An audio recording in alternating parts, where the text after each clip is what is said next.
성경 말씀은 누가복음 8장입니다. 누가복음 8장 26절에서 39절까지 봉독하겠습니다. 그들이 갈릴리 맞은편 거라사인의 땅에 이르러 예수께서 육지에 내리심에 그 도시 사람으로서 귀신 들린 자 하나가 예수를 만나니 그 사람은 오래 옷을 입지 아니하며 집에 거하지도 아니하고 무덤 사이에 거하는 자라. 예수를 보고 부르짖어 그 앞에 엎드려 큰 소리로 불러 이르되 지극히 높으신 하나님의 아들 예수여, 당신이 나와 무슨 상관이 있나이까? 당신께 구하노니 나를 괴롭게 하지 마옵소서 하니, 이는 예수께서 이미 더러운 귀신을 명하사 그 사람에게서 나오라 하셨음이라.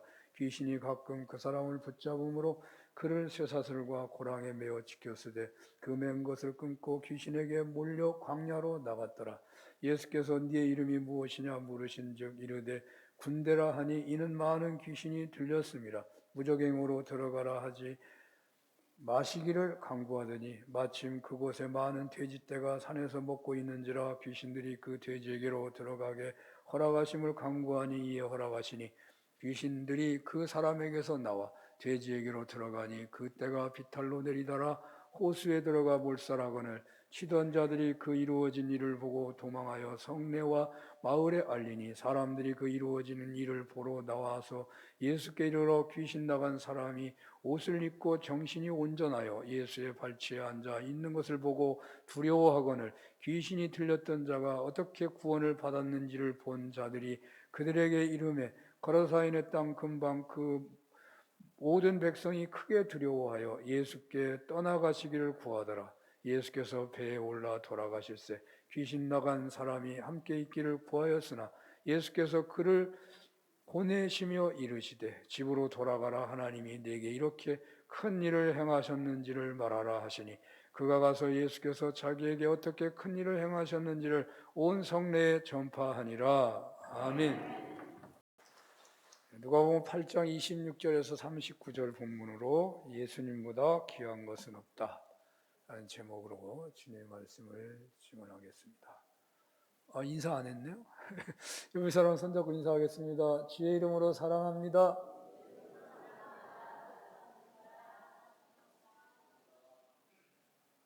성경에서 가장 중요한 구절 하나를 찾는다면 요한복음 3장 16절이라고 말을 하겠죠. 하나님이 세상을 이처럼 사랑하사 독생자를 주셨으니 이는 그를 믿는 자마다 멸망하지 않고 영생을 얻게 하려 하심이라.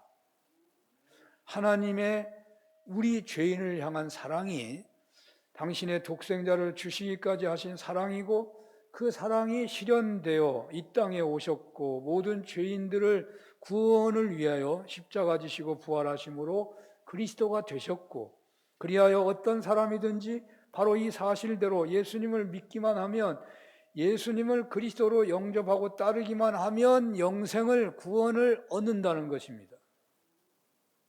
복음에 대한 가장 중요하고 간단하고 확실한 증거를 하고 있기에 가장 중요한 성경 구절이라고 하는 것이죠. 그렇습니다. 누구든지 하나님의 아들 예수님을 영접하고 그분을 따르는 것으로, 예수님만이 그리스도 되신 것을 믿는 믿음으로만 구원을 받는 것입니다. 그래서 믿음으로 의롭게 되고 구원을 받는다는 것은 너무 쉬운 거 아니야? 라는 생각하는 경우가 있는데, 좀 더 깊이 들어가 보면 그렇지 않는 것이죠. 예수님을 그리스도로 믿고 회개하고 영접하여 구원을 받았다는 것은 바로 그렇게 되는 순간에 인간의 모든 노력으로는 율법을 지키든지 경전을 지키든지 어떤 훈련을 받든지 간에, 또는 철학적 번뇌와 사고를 한다든지 몸을 단련하는 어떤 방법을 취하든지 결코 죄인인 인간이 자신을 구원할 수 없다는 것을 알고 있는 것이 되는 것입니다. 예수님을 그리스도로 믿고 회개하고 영접하여 구원을 받았다는 것은 바로 인간이 할 수 있는 어떤 노력으로도 죄인인 인간이 자신을 구원할 길이 없다는 것을 진정으로 알고 있는 것입니다. 인간의 어떤 노력도, 시도도, 과학도, 철학도, 이념도, 몸의 수련도, 인간의 궁극적인 문제인 죽음의 문제와 죽음 이후의 세계에 대하여 답을 주지 못하고 이 땅에서 가장 의미 있는 삶에 대한 절대적 해답을 주지 못한다는 것입니다. 하나님께서 인간이 되셔서 이 땅에 오시기 전까지 전체 인류의 역사는 바로 그것을 보여주고 있는 것입니다. 하나님께서는 모든 만물을 또 인간과 함께 창조하셨습니다.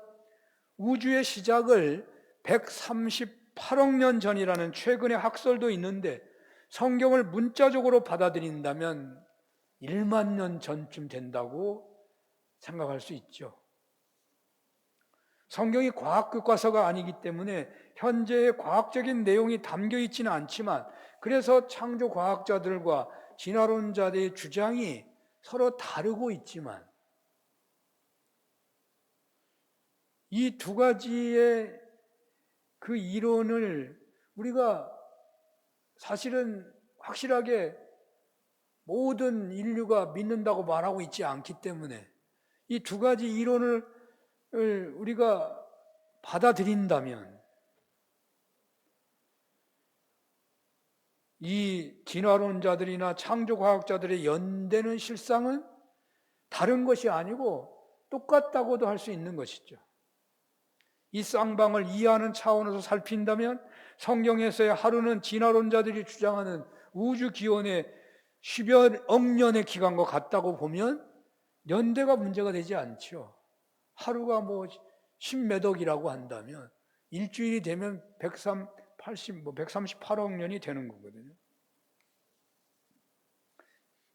139억 년이라고 하는 것은 빅뱅 이론에 따른 것입니다. 요즘에는 뭐 수백억 년 전이라고 말하기도 합니다. 그러니까 그러니까 백수십억 년이나 1만 년의 우주의 역사 속에서 두 주장이 다 대립하고 있으니까 오늘 내가 구원받은 하나님의 자녀가 되었다고 하는 것은 참으로 놀라운 일입니다. 제가 이렇게 말하니까 목사님은 믿음이 없다고 말할지 모르지만 이 대립이요, 미국의 유명한 신학자들도 함께 고민하고 있는 문제예요. 누구도 확답을 내리지 못하고 있는 문제입니다. 그래서 제가 두 가지를 얘기하는 거예요. 하나님께서 인류가 창조되었을 때 에덴 동산에서 아담과 하와가 살롬을 누리고 살았습니다. 부족한 것이 하나도 없었습니다. 그런데 모든 것이 자유였던 평화였던 아담과 하와는 오직 하나님을 공경하고 예배하는 피조물이 되어야 했기에 정해진 조건이 하나 있었습니다. 인간은 스스로 창조주가 될 수 있기까지 완벽하게 창조된 존재이었기에 하나님께서는 이들에게 너희들은 피조물이다, 그래서 창조주를 경배한다는 뜻에서 한 가지를 금하도록 하신 것입니다. 그것은 하나님처럼 창조된 인간들을 위한 최소한의 제약이었고 그것은 피조물이 가장 행복하게 살도록 이끌어주는 조물주 하나님에 대한 찬양과 경배의 또 다른 방법이었던 것이죠. 그러니까 선악과를 결단코 따먹지 말라는 것은 인간을 옥죄려는 방편이 아니라 오직 하나, 너희는 하나님의 피조물이니 이 제약 하나만은 지켜야 한다는 것, 그래서 그것으로 하나님을 찬양하고 경배하라는 것이었습니다. 그런데 그만 그것을 범하게 되잖아요. 자신이 하나님을 경배하는 피조물이 되지 않고 자신이 하나님이 되려고 했다는 것이죠. 그래서 그들은 에덴에서 추방되는 것입니다. 이 사건 이후 인간들은 끊이지 않고 스스로의 힘으로 구원의 자리에 서보고자 하나님처럼 되려고 선악과의 손을 댄 것과 똑같이 갖은 시도와 노력을 인류 역사 속에 계속했다고 봐야 하는 것입니다. 아니, 인류 역사는 이보다 훨씬 더 복잡합니다. 인류 역사는 수많은 소용돌이 역사라고 말하겠지만 그것은 일면 인간 스스로의 힘으로 구원을 얻을 방도를 찾는 그런 모습의 역사였고, 그러나 해결책이 없었다는 것이죠. 건강하고 편안해도 죽음의 문제는 해결되지 않았고, 아니 죽기 전에도 인간의 궁극적인 삶에 대한 목마름은 풀리지 않았습니다. 이렇게 인간들의 노력들은 대단했습니다. 율법이 주어진 이스라엘은 이스라엘대로 그 외의 모든 민족들에게는 갖은 종교와 철학과 우상과 인간 나름대로 피나는 노력이 있었으나 이스라엘을 필두로 모든 인간의 노력은 실패하고 말았습니다. 하나님께서는 때가 되시자 인류 구원을 위하여, 온 우주의 구원을 위하여 창조하실 때의 경륜과 섭리 수준의 특별한 역사로 친히 인간이 되셔서 십자가를 지시고 부활의 첫 열매가 되신 것입니다. 그러니까 하나님이 인간이 되셔서 십자가 되시고 부활하신 그 사건은 천지 만물이 창조한 그 창조 수준하고 거의 버금가는 그런 새 창조의 역사가 이 세상에 임하게 되었다는 것입니다. 그리하여 인간들에게는 구원을 위한 길을 열어주신 것입니다. 지금까지의 모든 인류의 역사는 인간들의 힘으로는 안 된다는 것을 보여주었을 뿐입니다. 인간이 노력하여도 인간 중에서 뛰어난 인간일 뿐이지 신이 될 수는 없는 것입니다. 윤회론, 윤회 사상처럼 돌고 돌아 죽음도 없는 그 무엇으로 화한다고 하더라도 모든 것을 잊어버리는 차원에서 모르는 것을 모른다고 하는 것이 아닌가 하는 생각입니다. 모르니까 모른다고 하고 다 잊어버리자 하는 그런 철학이 아닌지 모르겠습니다. 천지를 포함한 인간을 하나님이 창조하셨으니 인간의 구원은 오직 하나님께서만이 아시는 것이죠. 하나님께서는 선택한 이스라엘에게 율법을 주셔서 그 이스라엘로 하여금 인류 구원의 대사명을 감당할 것을 기대했었습니다. 그런데 이스라엘은 그것을 자신들의 특권으로 이용할 뿐이었고 하나님께로부터 멀어졌습니다. 인간이라는 존재는 어떤 은혜를 준다고 하더라도 그것이 특권이 되고 그것이 그 은혜를 받지 못한 이들에게 힘으로 드러나게 되어 있다는 것이죠. 제자들에게 그렇게 본을 보이시고 섬기셨지만 끝내 제자들은 자리다툼을 하는 모습을 보여줍니다. 율법을 따라 살려고 노력하면 할수록 그 인간들의 모든 종교적, 그러니까 율법의 노력도 그렇고 또 인간들의 모든 종교적, 철학적, 과학적, 이념적인 노력들은 결국 인간 스스로 구원할 길이 없다는 것을 확실하게 보여주었을 뿐인 것입니다. 구원은 오직 한 사람, 첫 열매이신 예수님을 따라 예수님처럼 되는 길밖에 없는 것입니다. 어떤 노력을 해도 인간은 결단코 다시 에덴 동산에 갈 길이 없습니다. 오직 길이요 진리요 생명이신 첫 열매 되시는 예수님을 따르는 길밖에 없는 것입니다. 예수님이 첫 열매가 되셨으니까 첫 열매는 다음 열매가 맺히게 되어 있다는 말이죠. 포도나무를 심어서 4, 5년 되면 열매가 처음으로 열린다고 한다는데 처음으로 열매가 열렸다면 내년에도 열리게 되어 있습니다. 이렇게 구원은 구원의 첫 열매이신 예수님을 그리스도로 믿고 회개하고 그분을 영접하고 그분을 따라가는 데에서만 있는 것입니다. 인간 스스로의 노력으로는 될 수가 없습니다. 메시아이신 예수님이 오시기 전까지 인간들의 노력, 고행, 철학, 수련은 다 허망한 길밖에 없는 것이죠. 이제 메시아이신 주님께서 첫 열매가 되셨으니 우리는 그 길에 서기만 하면 되는 것입니다. 이것이 믿어진다면 그것은 엄청난 은혜입니다. 노력으로 하다 안 되었는데 믿으면 된다는 것이죠. 노력으로 안 되었기에 믿음으로 된다는 것을 믿는다는 것은 쉽지가 않는 것입니다. 그래서 믿어진다는 것이 보통 은혜가 아닙니다. 성령의 역사 아니고는 믿을 수가 없다는 것이 고린도서 12장 3절의 증언입니다. 아니 나는 모르겠는데요. 내가 몰라도 성령님은 역사할 수 있는 것입니다. 주님과 공생의 3년을 함께했던 제자들도 믿지 못했습니다. 예수님이 십자가에 달리시자 다 도망쳤습니다. 아니 믿었는데도 도망갈 수 있겠죠. 그런 말도 할 수 있을지 모르겠네요. 그런데 예수님께서 부활의 첫 열매가 되시자 그들은 믿게 된 것입니다. 그리고 그들은 주님이 가신 길을 따랐습니다. 그리고 우리에게까지 그 복음이 전해지게 되어서 우리도 그 길에 서게 된 것입니다.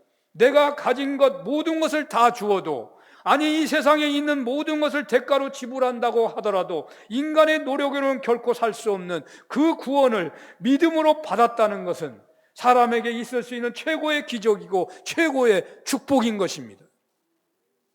이것이 믿어졌다는 것은 지금 죽어도 아무런 여한이 없을 정도의 은혜입니다.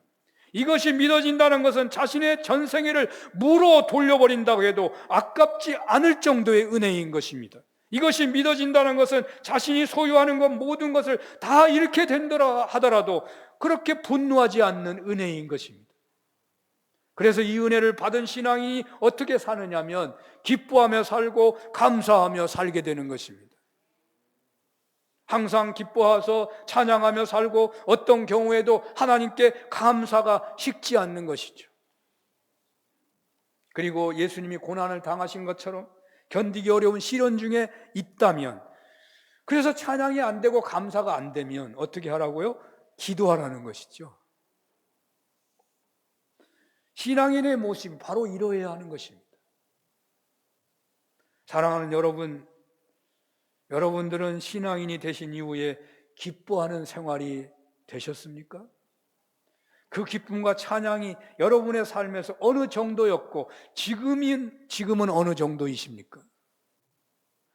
범사에 여러분들 하나님께 드리는 감사가 어느 정도이십니까?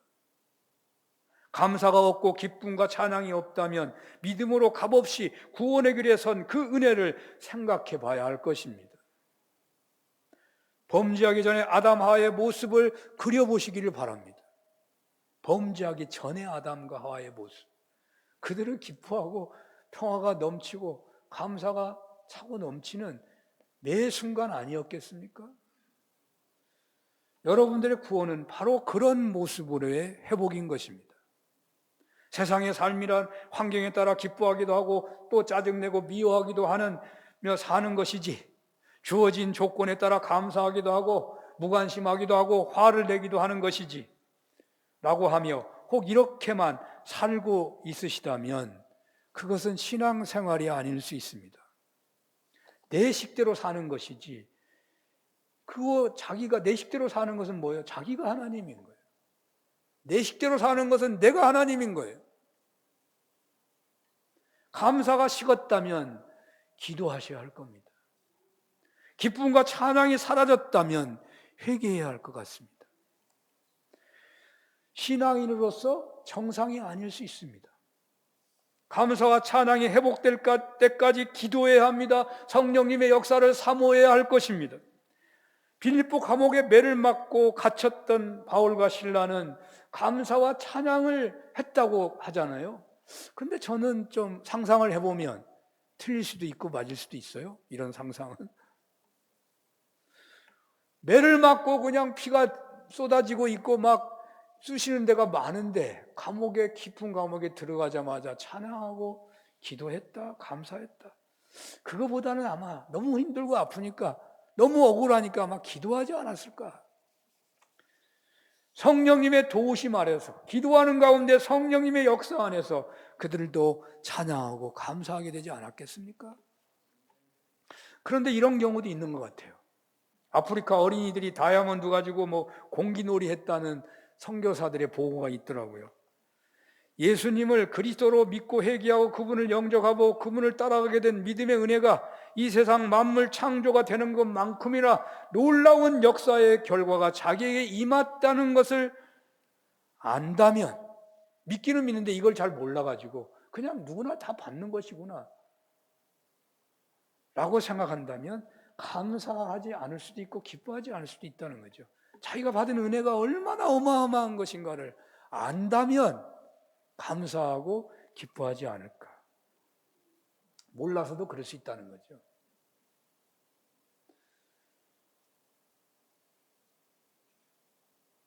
돈을 한번 생각해 본다면 어떤 사람이 엄청나게 부도 직전이 됐는데 노숙자가 되고 일가 친척까지 다 망하게 되는 그런 어마어마한 위기 앞에 놓여 있었는데 누가 나타나가지고 수천억을 도와줘가지고 다 해결이 됐다고 한다면 이 사람에게 그 도와준 사람은 어떤 사람인 것이겠습니까?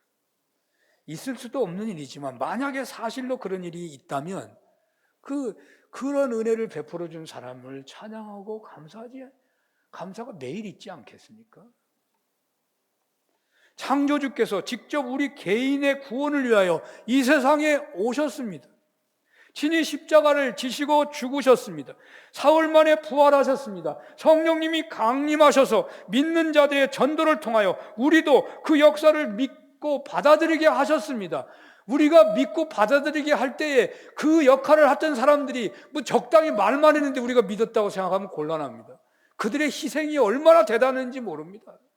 우리가 믿게 되기까지 여러분 기도하고 희생한 사람들의 그 헌신이 얼마나 대단했는지를 여러분 아셔야 합니다. 부활의 첫 열매가 되신 그 주님이 가신 그 구원의 길에 함께 우리는 서게 된 것입니다. 범죄하기 전에 아담 하와처럼 똑같지는 않지만 그 수준에 이른 것입니다. 그러므로 예수님을 그리스도로 믿고 회개하고 그분을 영접하고 그분을 따라가는 신앙인이 되었다면 감사와 찬양은 지극히 당연하다는 것이죠. 그런데 몰라서 감사와 찬양이 없다면 이런 예배가 배우는 시간인 거예요. 난 몰라서 그랬는데요, 이제 내가 이제 알았으니까 여러분 기뻐하고 감사해야 돼요. 그런데 몰라서 그런 게 아니라 예수님을 믿는 것 같은데 감사 같은 것은 생각할 수도 없고 기뻐하고 찬양하는 마음을 찾아볼 수 없다면 좀 생각해 봐야 돼요. 아직 내가 구원을 받은 은혜가 없어서 그런 것일 수 있기 때문입니다. 그렇다면 구원의 은혜를 사모해야 합니다. 그런데 또 있습니다. 믿기는 믿는데 기뻐함과 찬양이 멀리 있다면 구원의 감격을 체험하지 못해서 그럴 수도 있고요. 그러니까 머리로는 믿는데 체험이 안 돼가지고, 그러니까 성령과 관계시켜서 말하면 성령의 세례가 없어서 체험이 안 돼서 그런 거예요. 체험은 성령의 세례라고도 말을 하거든요. 성령의 세례는 체험인 겁니다. 직접적으로 하나님의 계신 것을 체험하고 느끼게 만들어주는 겁니다. 마가 다락방의 120문도가 성령을 사모하여 매달렸던 것처럼 그렇게 기도해야 할 필요가 있습니다. 믿는데 기쁨과 감사가 없다면. 그런 은혜도 있는데 왜 기쁨과 감사가 없냐, 그런 경우도 있어요. 아마 대한민국의 신앙인들은 아마 어쩌면 이런 경우가 제일 많을지 모릅니다. 상처가 큰 사람들은 그 상처가 그 사람을 지배하고 있어가지고 믿기는 믿는데 기뻐하지 못하고 감사하지 못하는 경우도 많다는 겁니다. 처음에는 한국교회가 몰랐습니다. 은혜만 충만하면 기뻐하고 감사할 줄 알았습니다. 근데 자꾸 연구하고 기도하고 막 하다 보니까 아무리 그래도 기뻐하고 감사를 못하는 사람이 있는 거죠. 알고 보니까 상처 때문에 그렇다. 사람의 상처가, 대한민국 사람처럼 상처가 많은 그런 민족도 없을 겁니다. 그래서 우리가 예수를 믿는데, 여러분 어느 집회 가가지고 보십시오. 저도 늘 느끼는데 앞에 나와서 기도하거나 뭐 앉아있는 목사님들이나 지도자들 얼굴 보고서 기뻐하는 사람 본 적 있습니까? 전부 다 인상 쓰고 앉아있는 경우가 태반입니다. 여러분 예배 드리는데 기뻐하면서 예배하는 사람이 많습니까? 인상 쓰며 예배 드리는 사람이 많습니까? 제가요 보기에 인상 쓰며 예배하는 사람이 훨씬 많습니다. 우리 상처가 많은 사람, 우리가 얼마나 상처가 많은지 몰라요. 우리가 그걸 인정하고 우리가 교육도 받고 훈련도 해야 하는 거예요. 여러분이 내가 그런 게 많아서 나 훈련 받아야 되는데요, 강제로 훈련하니까, 뭐 강제는 아니지만 교육을 해도 모이지를 않아서 훈련을 못하고 있어요. 지금 교육을 못하고 있잖아요. 신청을 하십시오. 제가 교육을 합니다. 제가 오늘 말씀을 구원의 은혜가 얼마나 대단한 것인가에 대해서 이야기를 많이 했습니다. 제가 이렇게 하게 된 것은 오늘 본문의 주제가 그런 차원이 있다고 믿어지기 때문에 그렇습니다. 여러분, 설교하는 차원은 여러 가지 차원이 있는 것입니다. 귀신이 예수님을 알아보고 귀신이 들려가지고 쫓겨났는데 그 사람이 구원받아가지고 복음을 전했다, 이런 차원으로 설교할 수도 있습니다. 그런 설교는 너무나 많은 설교라 제가 오늘 설교의 차원을 좀 다르게 하고 있는 것입니다. 여러분 오늘 본문을 대체로 잘 아시죠? 군대 귀신이 나가면서 돼지 2,000마리라는 때에 들어가가지고 그만 돼지가 다 몰살을 항하였고, 또 그렇게 사납게 귀신 들린 자가 온전해져가지고 예수님의 발치에 앉아 있는 것을 보고서 동네 사람들이 두려워했다고 했습니다. 그리고 동네 사람들이 예수님에게 동네를 떠나라고 해가지고 예수님이 배 타고 그냥 가버렸었대요. 이 말씀에서 가장 놀라운 내용, 저는 귀신 들린 사람, 무덤에서 옷도 제대로 입지 못하고 사나워서 어느 누구도 제압하기 어려워가지고 쇠사슬에 채워 있기도 했던 사람, 바로 그 사람의 구원을 위하여 동네 돼지 2,000마리가 죽었다는 것입니다. 이것은 귀신에게 종로로 타는 인생이지만 이 한 사람의 영혼이 구원받는다는 것이 얼마나 값진 것인가를 보여주었다고 느껴집니다. 또한 바로 우리의 구원이라는 것이 얼마나 귀한 것인가도 또한 생각하게 해주잖아요. 돼지 2,000마리와 결코 비교할 수 없는 인간의 구원의 그 가치를 우리가 보고 있는 것입니다. 동시에 물질보다 인간이 더 소중하다는 것 또한 드러내고 있는 것입니다. 물론 돼지 2,000마리 값을 계산해 본다면 오늘날로 치면 그렇게 큰 돈은 아닌 것 같아요. 돼지가 요즘에 값이 올랐다 내렸다 하니까 비쌀 때는 한 마리에 40만 원 한다 그러더라고. 40만 원 한다면 8억밖에 안 돼요. 우리가 비행기 타고 가다가 죽으면 그 생명을 5억도 보상해주고 그런다는데 8억 큰 돈도 아니네 할 수 있을지 모릅니다. 그러나 그 고대의 상황으로 간다면 큰 돈입니다. 2,000마리를요 가정마다 10마리씩 키운다면요 200가구가 키우는 돼지입니다. 동네가요 아무리 커도요 200가구가 보통 안 되더군요. 100가구, 150가구 정도 되더라고요. 200가구가 키운다. 그러면 그 동네가 너무 커서 이 동네 저 동네 합쳐가지고 아마 600가구나 되는 아주 어마어마한 큰 동네라고 생각할 수 있을 거예요. 600가구 하면 3,000명이 사는 동네입니다. 엄청난 동네입니다. 어쩌면 3,000명이 아니라 10,000명쯤 사는 동네입니다. 그 동네의 한 3분의 1이 돼지 2,000마리를 키우고 있는 겁니다. 그 3분의 1이 다 부자라고 할 수 있는데 그 사람들의 생계수단이 바로 그거인 거예요. 여러분 옛날에 어렸을 때 집에 돼지 있는 사람은 부자입니다. 돼지가 10마리 있다면 큰 부자입니다. 그러니까 그런 동네의 생산 수단이 큰 타격을 당한 것입니다. 귀신이 들려 버려진 인생의 영혼값이 얼마나 소중하고 값진 것인가를 드러내고 있는 것이죠. 한 사람의 구원을 위하여 이렇게까지 희생하실 수 있을 만큼 한 영혼이 소중하며 구원받는다는 것이 귀하다는 것을 확실하게 보여주고 있는 사건인 것입니다. 믿는다는 것이 얼마나 귀한 것입니까? 세상의 어떤 물질과도 우리의 구원은 바꿀 수가 없는 것입니다. 오늘 본문에서 또 들려지는 말씀은 귀신 들린 자를 구원하시는 주님께서 그 동네 사람들도 다 구원하기를 원하셨다는 것인데 너무나도 안타깝고 불행하게도 그 동네 사람들은 예수님을 떠나시게 한 겁니다. 예수님으로 가라고 쫓아냈습니다. 그러자 예수님 어떻게 합니까? 귀신에서 쫓겨난 온전하게 된 그 사람이 주님을 따라가려고 그러는데 주님 나 따라오지 말아라. 네가 경험한 거 동네 사람에게 전해라. 그러잖아요. 얼마나 구원받기를 원하면 그 사람의 소원을 듣지 아니하고 복음을 전하라고 사명을 줍니까? 본문의 정황상 가장 큰 이유가 무엇일까요? 맹수 같았던 귀신 들린 자가 예수님 앞에서 양처럼 앉아있는 것을 보아서 두려워했을까요? 그거는 현상 겉에 드러나는 거예요. 실제는요 돈입니다.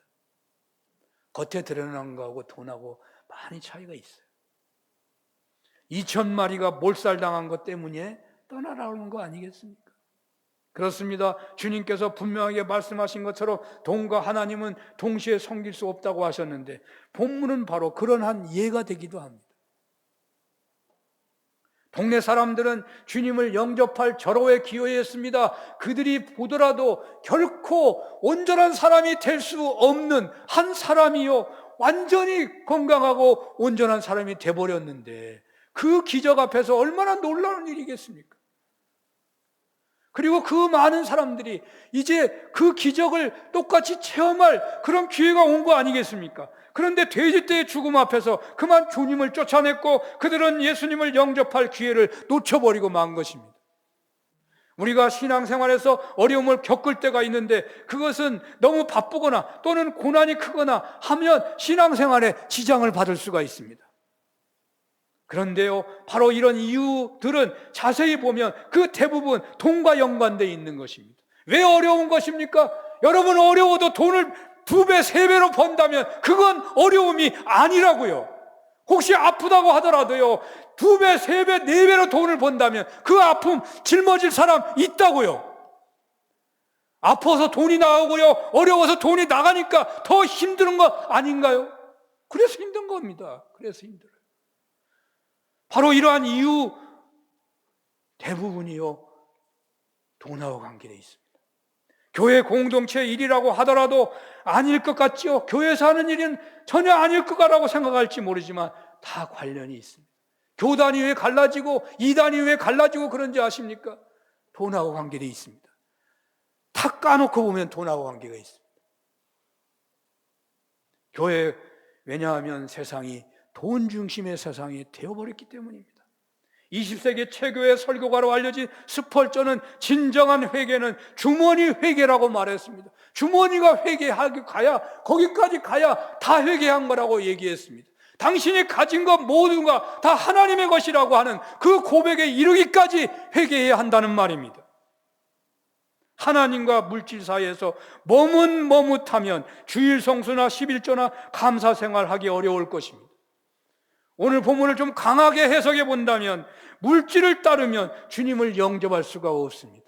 산상수훈의 마태복음 6장에 보면 두 주인을 섬길 수 없다고 했습니다.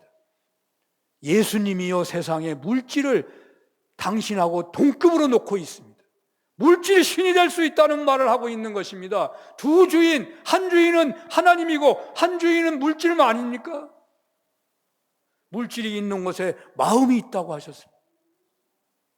물질을 낳는 시대입니다. 얼마나 무서운 겁니까? 물질이 있어 물질이 낳는데, 그래 물질이 안 매이고 살 사람이 얼마나 있느냐 이 말입니다. 그러나 오늘 본문에서는 물질을 선택하면 주님을 떠나보내야 하는 비극이 벌어지는 것입니다. 주님께서는 우리들을 통해서 세상에서 가장 존귀한 분으로 인정받으시기를 원하십니다. 주님께서 부활하셔서 제자들을 찾으셨는데 그 극적인 한 장면은 베드로에게 나타나신 것이었습니다. 네가 나를 사랑하느냐? 라고 물으셨습니다. 네가 이 사람들보다 나를 더 사랑하느냐? 내가 주님을 사랑하는 것을 주님께서 아시옵니다. 주님은 비교하지 않으셨습니다. 주님은 베드로에게 물으십니다. 네가 사랑하는 이 세상의 어떤 것보다, 어느 사람들보다도 나를 더 사랑하느냐고 물으셨습니다. 주님은 진정 우리에게 이렇게 물으십니다. 오늘 본문의 결론은 또 바로 그렇습니다. 네가 물질보다, 2,000마리 돼지떼의 물질보다 나를 더 사랑하느냐? 바로 이런 은혜 아래서 감사하고 기뻐하며 찬양하게 되는 것입니다. 이런 은혜가 있으시기를 축원합니다. 기도하겠습니다. 저희들 예수님보다 귀한 것은 없습니다. 오직 구원은 예수님을 믿고 영접하고 따르기 때문입니다. 저희들 세상 어느 것보다도 예수님을 사랑합니다. 이 은혜 안에서 예수님과 동행하는 저희들 다 되게 하여 주옵소서. 예수님 이름으로 기도합니다. 아멘.